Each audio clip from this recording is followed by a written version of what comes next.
सबसे पहले हमारी कवर स्टोरी।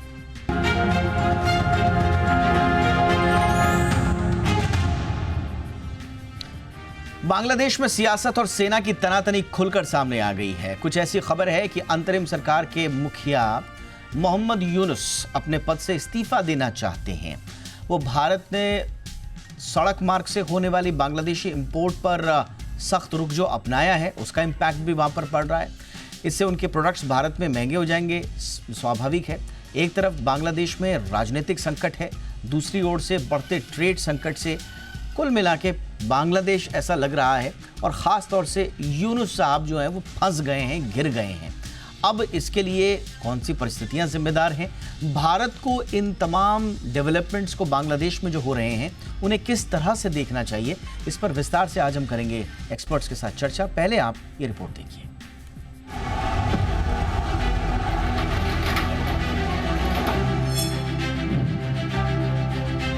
बांग्लादेश में शेख हसीना सरकार के तख्ता पलट के 10 महीने बाद वहां एक बार फिर सियासी उथल पुथल शुरू हो चुकी है। शेख हसीना को कुर्सी से हटाने का खेल खेलने वाले मोहम्मद यूनुस की कुर्सी अब खुद लड़खड़ाने लगी है। आखिरकार मोहम्मद यूनुस के सामने वो कौन सा संकट खड़ा हुआ है जिसके कारण ये कदम उठाने की सोच रहे हैं? आखिर यूनुस के इस्तीफे की बात कहां से आई? क्या सेना के साथ यूनुस का तालमेल बिगड़ रहा है? और क्या अंतरिम यूनुस सरकार के दिन अब लद गए हैं? ये बांग्लादेश के सामने एक यक्ष प्रश्न है। पहले समझते हैं कि बांग्लादेश में सियासी हलचल की वजह। दरअसल बांग्लादेश में चौतरफा गिरे मोहम्मद यूनुस अब अपने आप को बंधक के तौर पर महसूस कर रहे हैं और इस कदर दबाव में हैं कि अंतरिम सरकार के प्रमुख के पद से इस्तीफा तक दे सकते हैं। और इसकी सबसे बड़ी वजह है उनकी सेना से बढ़ी तकरार। सेना ने तो उन्हें यहाँ तक का अल्टीमेटम दे दिया है कि साल के अंत तक यानी दिसंबर तक यूनुस को आम चुनाव संपन्न करवाने पड़ेंगे। यानी राजनीतिक फैसले लेने में अब सेना मोहम्मद यूनुस पर भारी पड़ती दिख रही है। माना जा रहा है कि रखाइन कॉरिडोर को लेकर यूनुस के रुख से आर्मी बेहद नाराज है। राजनीतिक असहमति के बीच अल्पसंख्यकों पर हमले और हिंसा को लेकर भी यूनुस पर उंगली उठ रही है, जबकि इस मामले में यूनुस बार बार चेतावनी दे चुके हैं कि अगर ये हिंसा नहीं रुकी तो वे इस्तीफा दे देंगे। लेकिन ऐसा जान पड़ता है कि उनकी सुनता कौन है। अब बात करते हैं ट्रेड को लेकर बांग्लादेश की बढ़ी मुश्किलों की। दरअसल बांग्लादेश ने पहले भारतीय उत्पादों के आयात पर कुछ बंदिशें लगाईं, जिसके जवाब में भारत ने भी सड़क मार्ग से होने वाले बांग्लादेशी आयात पर नकेल कस दी और अब सिर्फ 2 पोर्ट से ही बांग्लादेशी उत्पादों का आयात हो सकता है। भारत की इस सख्ती से बांग्लादेशी उत्पाद न केवल महंगे हो जाएंगे बल्कि कारोबारी प्रतिस्पर्धा में भी कमजोर पड़ जाएंगे। यानी एक तरफ राजनीति की मार तो दूसरी तरफ कारोबार पर चोट से बांग्लादेश बदहाली के कगार पर आ सकता है। अब इन परिस्थितियों से बांग्लादेश कैसे उभरेगा, ये बांग्लादेश की सियासत और सेना को तय करना है। ब्यूरो रिपोर्ट, जी।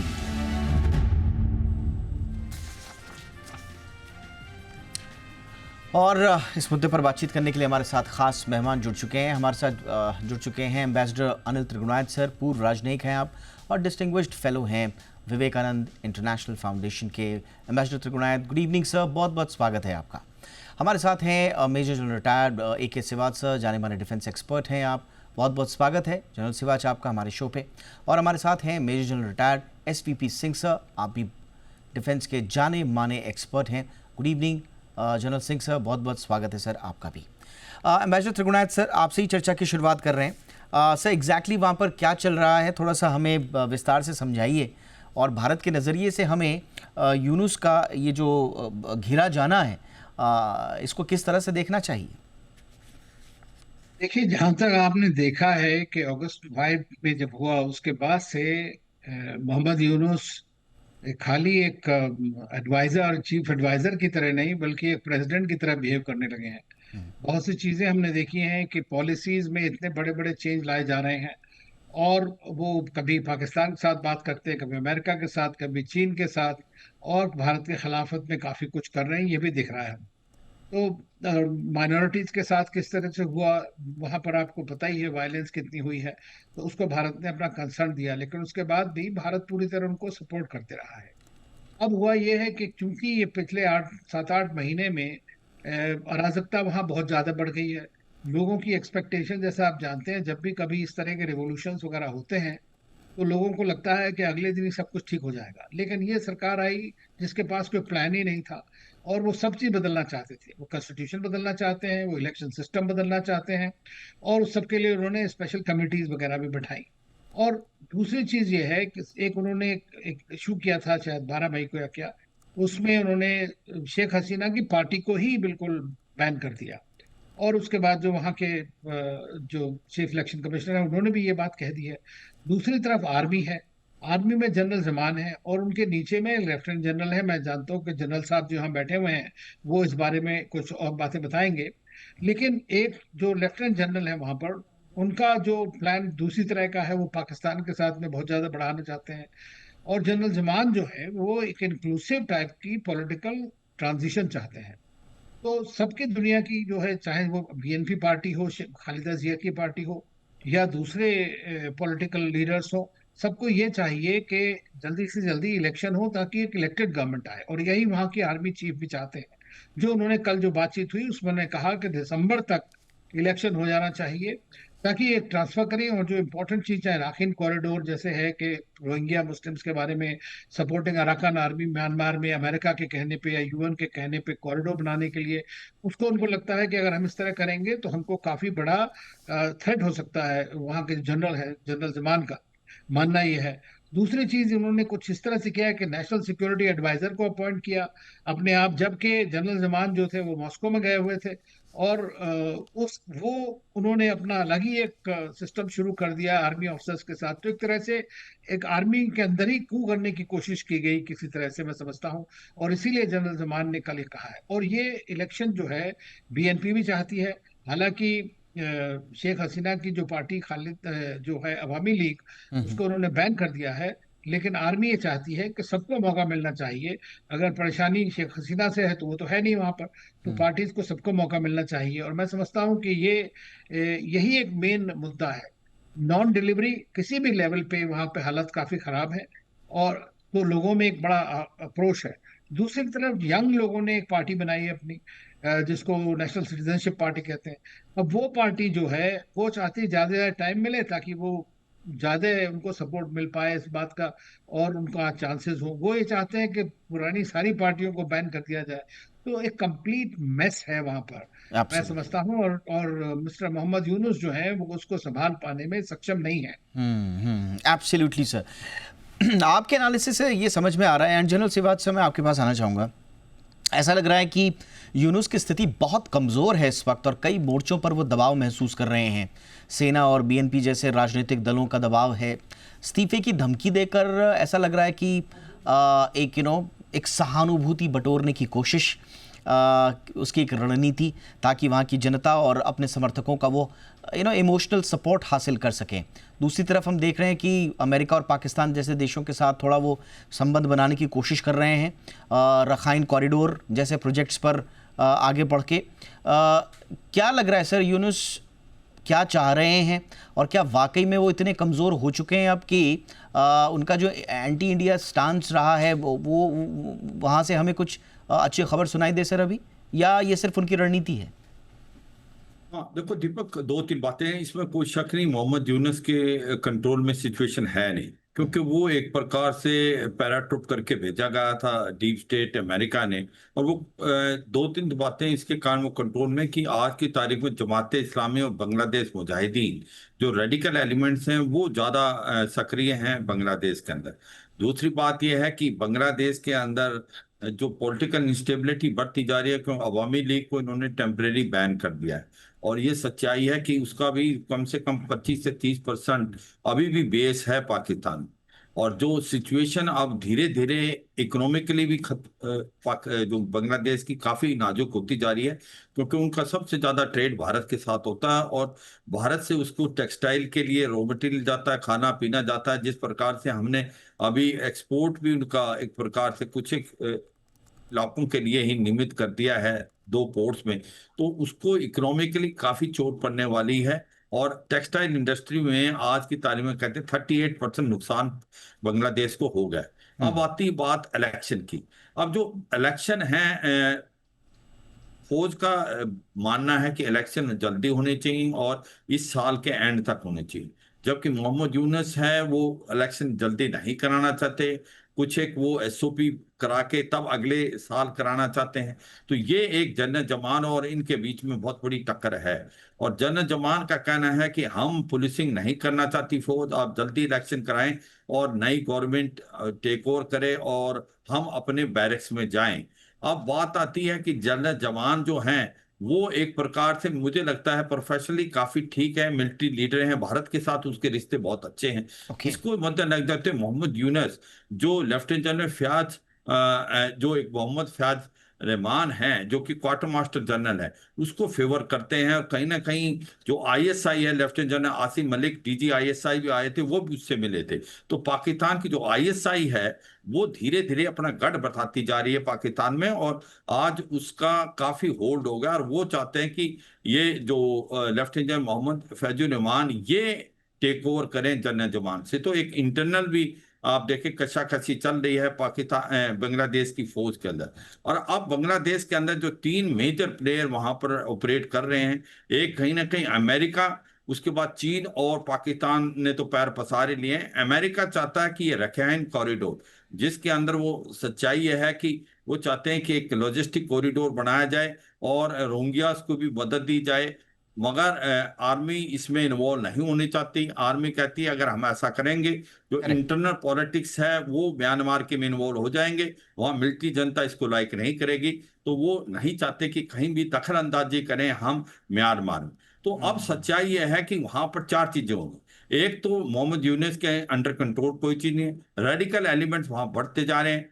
दूसरा सबसे इंपॉर्टेंट चीज है जो आईएसआई अपना गढ़ बना रही है, जो 15 से 20 लाख के करीब जो रोहिंग्या हैं उनको रेडिकलाइज किया जा रहा है आईएसआई के द्वारा, वो भारत में पुश करने की भी कोशिश हो रही है। और एंटी इंडिया सेंटीमेंट जो है वो बढ़ाने की कोशिश कर रहा है मोहम्मद यूनुस, क्योंकि उससे उसको सिंपैथी ज्यादा मिलती है। करेक्ट। इलेक्शन ऐसा लगता नहीं कि जल्दी होंगे, इलेक्शन इस साल होना काफी मुश्किल लगता है। और जिस प्रकार से टकराव हो गया पाकिस्तान की जो टकराव हो गया बांग्लादेश की आर्मी और मोहम्मद यूनुस में, मोहम्मद यूनुस उसके सामने कमजोर नजर आ रहे हैं। और ऐसा लगता है जो आपने इशारा किया था दीपक की, क्या वो रिजाइन कर सकते हैं? बिल्कुल कर सकते हैं, मगर ये सच्चाई है कि आज वो कंट्रोल में नहीं है बांग्लादेश कंट्रोल में नहीं है, राइट सर। और ये सबसे एब्सोल्युटली सर, इम्पोर्टेंट है। इस पर हम थोड़ा सा फर्दर एनालिसिस और लेंगे। जनरल सिंह सर, हमें थोड़ा सा बताइए सर, जो बांग्लादेश के आर्मी चीफ हैं जनरल जमान, ये जिस जिस अंदाज में ये यूनुस को धमका रहे हैं कि आप नेशनल इलेक्शंस कराइए, ऐसा लग रहा है कि एक फेवरेबल सिचुएशन हमारे लिए बन रही है। दूसरा जो ह्यूमैनिटेरियन कॉरिडोर का जो मामला उठाया उन्होंने म्यांमार के रखाइन स्टेट तक, उसे वो ब्लडी कॉरिडोर तक कह चुके हैं और नेशनल सॉवरेनिटी के लिए ख़तरा करार दे रही है वहाँ की आर्मी। हमें बताइए सर कि बांग्लादेश की जो आर्मी है और स्पेशली जनरल जमान है, वो क्या भारत के लिए एक पॉजिटिव संकेत हैं? उनके उनके हमारे रिश्ते कैसे हैं? और जो हम बार बार यूनुस पर नकेल कसने के लिए कोशिशें कर रहे हैं, क्या वो जनरल जमान कर पाएंगे सर वहाँ पे? दीपक, आपने बहुत सही कहा है कि जनरल जमान है ना, उनकी जो इंक्लिनेशन टुवर्ड्स इंडिया है, और जनरल सवाल साहब ने भी कवर किया है। और मेरी जानकारी के मुताबिक वो ना मुजीब रहमान के फैमिली के साथ उनकी रिश्तेदारी है। तो जब उन्होंने शेख हसीना को यहाँ पे एक तरह का अल्टीमेटम देके भेजा था, उसकी सिक्योरिटी और सेफ्टी के लिए भेजा था। और ये जो पलटा होना था, जैसे बांग्लादेश में यूनुस चला रहा था सरकार और इसको फ्रीडम मिली हुई थी, उसको वो संभाल नहीं सका। वो नोबेल लॉरिएट है, वो इकोनॉमिस्ट है, उसको कोई आइडिया नहीं था। वो तो कहा है ना कि पैराशूट के तरह जरिए यहाँ पे पहुंच गया। नाउ इतना कहते हुए उसने, देखो जनरल जमान ने यह भी कहा है कि पॉलिटिकल पार्टी सबको हिस्सा लेना चाहिए। जब अभी अवामी लीग की गलतियां हुई हैं, उनकी इंटरनल फॉल्ट लाइन्स बांग्लादेश में ऐसी रही है, अथॉरिटेरिज्म बहुत करती शेख हसीना ने भी, वहां पे भी काफी उन्होंने उसने भी जुल्म किए। फिर उन्होंने बीएनपी को बिल्कुल ही आइसोलेट कर दिया। तो जो डेमोक्रेसी थी, एक्चुअल डेमोक्रेसी वहां से भी निकली हुई थी, दबी हुई थी। तो ये जनरल जमान एक बड़ा, समझ रहा हूँ कि मेच्योर तरीके से पेश आ रहा है देशवासियों के लिए, कि सारी पार्टियों को समय मिले और इलेक्शन में हिस्सा लें, और जो भी इलेक्ट होती गवर्नमेंट उसको आगे बढ़ने दे बांग्लादेश को। तो मैं समझता हूँ ये जनरल साहब जो है जमान बहुत अच्छा रोल खेल कर रहे हैं फॉर बांग्लादेश इटसेल्फ। वैसे ही वो जो आपने रखीन कॉरिडोर को बोला, ह्यूमन कॉरिडोर उसको बोलते हैं, उसको भी बिल्कुल सही स्टेप है, बिकॉज पब्लिक में भी उसके ऊपर काफी रिजेंटमेंट है। तो अमेरिका की इंटरफेरेंस हो रही है वहां पे, चीन की इंटरफेरेंस हो रही है, या बांग्लादेश को ये मुश्किलातें हैं। नाउ एक और जो फैक्टर आ गया है सामने, इस्लामाइजेशन ऑफ बांग्लादेश बहुत हो गया। ठीक है, इस्लामिक नेशन थी, पर उसमें वो रेडिकलिज्म नहीं थी। अभी आईएसआई साथ में मिल गया, पाकिस्तान के साथ उन्होंने हाथ मिलाए हैं, तो ये बहुत डेंजरस ट्रेंड पड़ गया है वहां पे। आईएसआई आएगा तो और रेडिकलाइजेशन हो जाएगी, और भारत के लिए बहुत बड़ा एक खतरा पड़ता है। और हमारी जो मिलिट्री डॉक्ट्रिन है 2 वॉर फ्रंट के लिए, तो अभी 3 वॉर फ्रंट की है, उसको हमें केटर करना है। तो ये बहुत जरूरी बात है। और वैसे ही हमारा जो ईस्टर्न फ्लैंक है, उसको ये डिस्टेबलाइजर करने की कोशिश कर रहा है पूरा Mohammad Younis.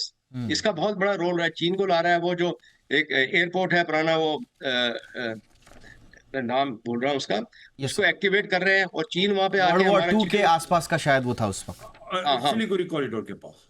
Yes sir. Siliguri chicken neck के पास, और वो लाल मोहन रोहित ऐसे कुछ नाम है उसका, और उसको एक्टिवेट कर रहे हैं, हमारे चिकन नेक्स में बड़ा सिक्योरिटी थ्रेट कर रहे हैं हमारे ऊपर। तो ये मोहम्मद यूनिस ने एंटी इंडिया स्टांस बहुत ज्यादा लिया है। हिंदूज के ऊपर बहुत ज्यादा क्या कहते हैं, जुल्म हुए हैं, और ये बोलता रहा है कि नहीं हुए। तो इसका समय आ गया है, ये नहीं हैंडल कर सक रहा वहां पे, पॉलिटिक्स नहीं हैंडल कर सक रहा, जो अपने देश की इकोनॉमिस्ट है पर नहीं हैंडल कर सक रहा। वो Absolutely. ग्रामीण बैंक वाली बात पीछे रह गई है। तो ये देखते हुए देखो, इसमें क्या हुआ है कि चाइना की जो मेरीटाइम इंक्रोचमेंट आ रही है बे ऑफ बंगाल के अंदर, और जो हमारा वहां पे नेवल नेवल बफर था बांग्लादेश और बे ऑफ बंगाल में, वो खतरे में है। तो भारत को अपनी सिक्योरिटी के ऊपर बहुत ज्यादा ध्यान रखना पड़ेगा। राइट सर, और हमारे को अपनी जो ये आपने लेकिन बहुत border सही manage- कहा कि सिलीगुड़ी कॉरिडोर जो कि भारत का बहुत ही संवेदनशील हिस्सा है, बहुत रणनीतिक रूप से बहुत इंपॉर्टेंट है हमारे लिए। ये 22 किलोमीटर चौड़ा और 7 सिस्टर्स को जोड़ता है। आपने जो चीन का बांग्लादेश के साथ मिलकर जिसका जिक्र किया सर, वो लाल मोनेर हाट एयरबेस है, और ये 100 किलोमीटर है हमारी चिकन नेक से, तो इसलिए हम थोड़ा अलर्ट मोड में। बहरहाल एक और डेवलपमेंट जो इस पे हुआ है, एम्बेसडर त्रिकुणायत सर, मैं आपके पास आ रहा हूँ। जब से इनके मोहम्मद यूनुस चीन की यात्रा गए और भारत के नॉर्थ ईस्ट को उन्होंने लैंड लॉक्ड कह दिया, और तरह तरह की उन्होंने राजनीतिक टिप्पणियाँ की, स्वाभाविक रूप से भारत के लिए तब से एक इम्पॉर्टेंट एक हमारे लिए चिंता की बात है। लेकिन अभी जो हेमंत बिस्वा शर्मा ने जो बयान दिए हैं सर, वो काफ़ी चर्चा में है, और वो कह रहे हैं कि आप हमारी एक चिकन नेक की बात कर रहे हो, हम तुम्हारे 2-2 चिकन नेक्स को दबा सकते हैं। पहला जो है वो चटगांव को जो मुख्य भूभाग है उसको जोड़ने वाला जो संकरा गलियारा है 30 किलोमीटर का, और दूसरा जो रंगपुर डिवीज़न वाला है 90 किलोमीटर का, मेरे ख्याल से जो साउथ में जो मौजूद है वहाँ पे, मेघालय और बंगाल के बीच में। थोड़ा रणनीतिक रूप से सर ये जो बयान गया है भारत का, क्या इसका थोड़ा सा उनको डिटरेंस हुआ होगा कि एक तरफा बातें नहीं हो सकती, भारत के पास भी वो रणनीतिक बातें हैं जिनसे वो जवाब दे सकता है? देखिए, मैं ये मीडिया या पॉलिटिशियंस के जो स्टेटमेंट्स हैं इसके बारे में कुछ कमेंट नहीं करना चाहता। Sure sir. लेकिन असली बात यह है कि भारत जब से इन्होंने चीन में जाकर के जिस तरह की बात की, वो भारत की सॉवरेनिटी के ऊपर एक डायरेक्ट अटैक था, टेरिटोरियल इंटेग्रिटी के ऊपर अटैक था, और उसको हमने बड़ा सीरियसली लिया है।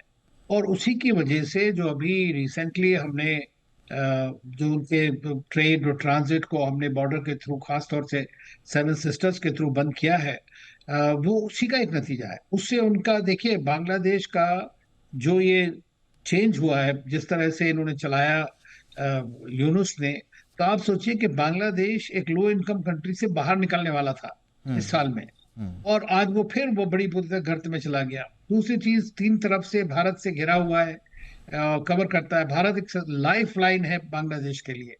तो जो पॉलिटिशियंस एंटी इंडिया स्टैंड देकर के वो खुद ही को अपना एक हाराकिरी करने की कोशिश कर रहे हैं, तो उसके बारे में तो कोई मदद नहीं कर सकता है उनकी। लेकिन उस सब के बावजूद पिछले 8 महीने में भारत ने उनके लिए कोई चीज नहीं रोकी। चाहे वो जितना भी उनको जरूरत पड़ी, जिस जिस चीज की मांगा उन्होंने, वो सब दिया हमने। बिजली से लेकर के खाने पीने के पदार्थ तक हर चीज बांग्लादेश को दी। लेकिन चूंकि बांग्लादेश ऐसा एंटी इंडिया स्टांस लेकर के, डोमेस्टिकली नहीं, लेकिन मैं कुछ महीने पहले बांग्लादेश में था, तो मैं आपको बताऊं कि वहां पर लोग, ज्यादातर लोगों से जिससे मैंने बात करी, उन्होंने कहा ये तो कुछ भी नहीं कर पा रहे, और कुछ नहीं कर पा रहे, ऊपर से महंगाई बढ़ती जा रही है, कोई वो नहीं है, रोष बहुत था लोगों में, और उनका मानना ये था कि अगर ये 3-4 महीने भी लास्ट कर जाएं तो बड़ी बात होगी। आज वही सिचुएशन आकर खड़ी हो गई है। देखिए, आर्मी भी वहां पर पूरी तरह कंट्रोल नहीं कर सकती है। वो कब तक करेंगे, क्योंकि बांग्लादेश में स्टूडेंट्स, यूथ बहुत ज्यादा है, और यूथ को आप मोबिलाइज करना आसान होता है। और ये इस वक्त उसी चक्कर में है कि किसी तरह से यूथ को मोबिलाइज कर लूं आर्मी के को काउंटर करने के लिए। उसका मतलब है कि एक ब्लडी रिवॉल्यूशन दोबारा शुरू हो जाएगा और आर्मी कंट्रोल आ सकता है। आर्मी क्या कह रही है कि भाई इलेक्शन करिए, अब आपका 8 महीने हो गए, अब आपको इलेक्शन करना चाहिए, पावर हैंड ओवर करिए। अगर आपको लड़ना है तो लड़िए। सिटीजनशिप पार्टी खड़ी कर दी है उनके, उन्होंने ही करवाई है बेसिकली, वो वहाँ के यूथ के साथ जो जो स्टूडेंट्स हैं। तो सर उनको पावर के बारे में कुछ इतना मालूम नहीं है, लेकिन बस वो एंटी इंडिया स्टांस लगा करके, दूसरा फंडिंग ऑफ कोर्स अमेरिका से, पाकिस्तान से, चाइना से, सब जगह से लोगों को आती है वहां पर और आ रही है उसमें। तो एब्सोल्युटली सर। बांग्लादेश के लिए जो भी डेवलपमेंट्स हैं ये ठीक नहीं है। Right sir, absolutely. और इसीलिए हमें ये थोड़ा सा क्लोजली इनको वॉच भी करना होगा, बट हमें साइड बाय साइड हमारी टेरिटोरियल इंटीग्रिटी को क्षति पहुंचाने से जुड़े जो बयान यूनुस और उनके सहयोगी देते रहते हैं, उनका भी हमको जवाब देना है। जनरल सिवात सर, ये जो गर्दन का जवाब गर्दन से वाला और एक गर्दन का जवाब 2 गर्दन वाला जो नया फलसफा निकाला है, कम से कम बिस्वा शर्मा साहब ने तो ये निकाला है, ये कितना इंपॉर्टेंट है सर, और हम कितना सीरियसली ले रहे हैं इस वक्त सिलीगुड़ी कॉरिडोर की सुरक्षा को लेकर? हाँ बिल्कुल, देखो दीपक, ये सच्चाई है कि जो भी कमेंट पास किया है चीफ मिनिस्टर ऑफ असम, वो पॉलिटिकल है और वो काउंटर करना जरूरी है, क्योंकि अगर बांग्लादेश कोई पॉलिटिकल स्टेटमेंट पास करता है तो एक पॉलिटिकल स्टेटमेंट से इसको काउंटर करना बड़ा जरूरी। हाँ, ये सच्चाई, सिलीगुड़ी कॉरिडोर भारत के लिए बहुत इंपॉर्टेंट है। शायद इसकी इंपॉर्टेंस अब ज्यादा बढ़ जाएगी, क्योंकि बांग्लादेश के साथ अगर हमारे रिलेशन अच्छे नहीं हैं, क्योंकि ये नॉर्थ ईस्ट को आपके मेनलैंड से जोड़ता है। मगर 3-4 चीजें बहुत इंपॉर्टेंट आने वाले समय में। क्या बांग्लादेश के साथ हमारे रिलेशन अच्छे नहीं होते तो क्या हमें नुकसान हो सकता है? हमें देखना पड़ेगा दीपक, जो ये हमारे नॉर्थ ईस्ट में इंसर्जेंसी थी, जो कि एक्सट्रीमिस्ट ग्रुप थे, वो लास्ट 15 साल के अंदर बिल्कुल खत्म हो गए थे। और उसका एक श्रेय जाता है जो शेख हसीना की जो गवर्नमेंट ने कोऑपरेट किया, जो चिटागोंग हिल्स में, चाहे तो वो उल्फा के या बोडो मिलिटेंट्स थे या आपके एनएससीएन, IMNCN खपलांग और PLA, जो कि एक प्रकार नागास और मणिपुरी एक्सट्रीमिस्ट थे, उनको उन्होंने वहां की बेसिस वहां से उखाड़ दी थी। और ये इसी कारण आपको नॉर्थ ईस्ट में शांति आई थी। मगर अब क्योंकि मोहम्मद यूनुस है वहां पर कंट्रोल नहीं है, तो सुनने में यह आया पाकिस्तान के ISI चिटागोंग में एक्सट्रीमिस्ट कैंप्स दोबारा एस्टेब्लिश करने की कोशिश कर रही। ये हमारे लिए चिंता का विषय है। दूसरा चिंता का विषय रोहिंग्या जो है वहां 15 से 20 लाख है और बढ़ते जा रहे हैं। हर साल कहते हैं कि 1 लाख के करीब बढ़ जाते हैं, और क्योंकि रखाइन प्रोविंस में सिचुएशन ठीक नहीं, और ये जो रोहिंग्या है ये बांग्लादेश के अंदर घुस नहीं पा रहे हैं, इनको ISI रेडिकल करके भारत की तरफ भेजने की कोशिश करेगी। तो इसलिए बांग्लादेश वाला जो बॉर्डर है भारत के लिए बहुत ही इंपॉर्टेंट हो जाता है, क्योंकि वहां मैंने बटालियन कमांड की है कोई 1 साल के लिए, स्पेशली कोकराझार, बुगाई, डुबरी, अभयपुरी इलाके में। वहां से जो पोरस बॉर्डर है अभी तक हम कंट्रोल करते हैं। अब आप देखें, हमें जल्दी से जल्दी फेंस बनानी पड़ेगी, और हमें अब जो फोकस है बांग्लादेश की तरफ भी करना पड़ेगा, जहां हम, क्योंकि एक हमारी प्रो इंडिया गवर्नमेंट थी तो उस पर ध्यान नहीं दिया जाता था। अब सबसे इंपॉर्टेंट चीज है कि वहां पर अगर इलेक्शन होते हैं और इलेक्शन का क्या रिजल्ट होता है उसके बाद ये डिपेंड होगा। मगर ये सच्चाई है कि जो स्टूडेंट यूनियन है उसके अंदर जो है काफी ऐसा तबका आ गया है जो कि एंटी इंडिया सेंटिमेंट है। ये हमें ध्यान रखना पड़ेगा। और हमें एक चीज और ध्यान देनी पड़ेगी कि अगर वहां इलेक्शन होते हैं तो अवामी लीग जो है उसको पार्टिसिपेट करने का मौका मिले, जो जन जमान चाहते हैं, क्योंकि नहीं तो एक तरफा आप देखेंगे किसी भी डेमोक्रेसी सरवाइव नहीं कर पाती अगर कोई एक पार्टी को आप बाहर बिठा देते। तो मुझे लगता है कि जो सिचुएशन वहां पर पैदा हो रही है उसको बहुत जोरों ध्यान देना है। Absolutely. और जन जमान जो है, मुझे लगता है कि सबसे अच्छी बैट है। और ये सुनने आया कि क्या वो टेक ओवर कर सकते हैं, मुझे लगता नहीं वो टेक ओवर करना चाहेंगे। वो चाहेंगे कि इलेक्शन हो, साफ सुथरे इलेक्शन हो, और जो भी गवर्नमेंट आए वो टेक ओवर करे। और भारत भी यही चाहेगा, एक इलेक्टेड गवर्नमेंट आए और हम उनके साथ रिलेशनशिप मेंटेन करें। और ये जो कॉरिडोर की बात हो रही है, उस गवर्नमेंट में मोहम्मद यूनुस का जो इन्फ्लुएंस है वो कम से कम हो, ये हमारे लिए थोड़ा हित में रहेगा। बहरहाल डॉक्टर जनरल सिंह साहब, ये जो ट्रायो है बांग्लादेश, पाकिस्तान और चाइना, हम देख रहे हैं कि लगातार इनके टाइज भी बढ़ रहे हैं और इनकी आइडियोलॉजिकल कोलैबोरेशंस भी काफ़ी डीप हो रहे हैं। चाइना बांग्लादेश के डिफेंस टाइज भी काफ़ी बढ़ रहे हैं, आर्म सेल, सबमरीन ट्रेनिंग्स वगैरह हम देख रहे हैं, जिसका जिक्र आपने किया उसमें भी है। और अगर ढाका में चाइना फ्रेंडली रिजीम है तो लॉजिस्टिकली नेवल एक्सेस, चिटगांग और वो जो पायरा है वो हमारा ईस्टर्न फ्लैंक के लिए बड़ा खतरा बन रहे हैं सर। मिलिटरीली हमें किस तरह से इसको देखना और टैकल करना है? बिल्कुल दीपक, आप सही कह रहे हैं और मैंने इसका जिक्र भी किया है पिछले जब मैं पॉइंट बोल रहा था। जी। देखो, चाइना बांग्लादेश को काफी आर्मामेंट और इक्विपमेंट सप्लाई कर रहा है, तो एक तरह का बांग्लादेश चाइना कैंप में चला गया। और खतरनाक सिचुएशन ये पैदा हुई है कि पाकिस्तान के साथ भी उनका भी मेल मिलाप हो गया है। तो ये एक सिचुएशन जो है हमारी सिक्योरिटी एनवायरनमेंट के लिए बहुत ही मतलब चौकन्ना रहना पड़ेगा हमें, और सारी हमारे को डॉक्ट्रिन रीडिफाइन करनी पड़ेगी। पहले हम 2 फ्रंट वॉर करते रहे, अभी डेफिनेटली 3 फ्रंट वॉर को हमें केटर करना है। और देखें, ये जो 4 डे कैंपेन हुआ अपना ऑपरेशन सिंदूर, इसके अंदर इतने लेसन आए हैं कि साउथ ईस्ट या रीजनल एरिया जियो स्ट्रेटेजिकली जियो पोलिटिकल लेसन आए हैं, मिलिट्री लेसन बहुत ज्यादा आए हैं, और वो सबक जो है अभी सारे स्टडी किए जा रहे हैं क्वाइट अ रैपिड पेस पे। और देखिए इसमें क्या है ना कि मैंने ऑप सिंदूर के बारे में बोला था, चल रहा था कि हम अभी ऐसी सिचुएशन में आए हैं कि जो हमारे थिएटर कमांड सामने बनाने हैं वो थिएटराइजेशन अभी जल्द से जल्द कंप्लीट होनी चाहिए। और कल ही उन्होंने बुक रिलीज की है chief of defence staff general Chauhan ने, उसके अंदर उसने बिल्कुल क्लियरली आइडेंटिफाई किया है कि जो थिएटर कमांडर्स होंगे वो ऑपरेशनल लेवल कमांडर्स होंगे, और जो सर्विस चीफ्स होंगे वो बाकी अदर एरियाज को अटेंड करेंगे। तो दैट मींस मेरे को लग रहा है इतना कहने का कल उसका कि थिएटराइजेशन हमारी होगी और हमारी सिक्योरिटी एनवायरनमेंट को काफी ज्यादा इंप्रूव करेगी।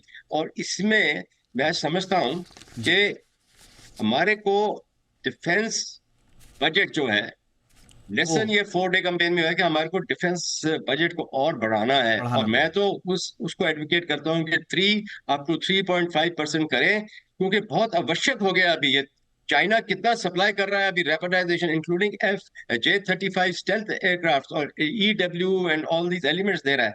तो हमें वेकअप कॉल है अभी ये 4 डे कैंपेन के बाद। एक तो आपने 2 इंपॉर्टेंट पॉइंट बोल दिए sir. I think these are the takeaways. I think एक तो हमें अपने डिफेंस बजट पर अब थोड़ा काम करना पड़ेगा, नंबर 1, और दूसरा जो थिएटराइजेशन का काम अभी काफ़ी पेंडिंग था उस पर हमें और तेज़ी से आगे बढ़ना पड़ेगा। आपने जैसा जिक्र किया, CDS चौहान साहब ने अपनी बुक में भी इसका जिक्र किया है, तो मुझे लगता है कि अब वो दिन दूर नहीं कि जब इसको हम रणनीतिक रूप में इम्प्लीमेंट होते हुए देखेंगे। थैंक यू सो मच आप तीनों का, general Siwach sir, general Singh sir, ambassador Trigunayat sir, thank you so much sir. आप तीनों ने वक्त निकाला और महत्वपूर्ण एनालिसिस दिया।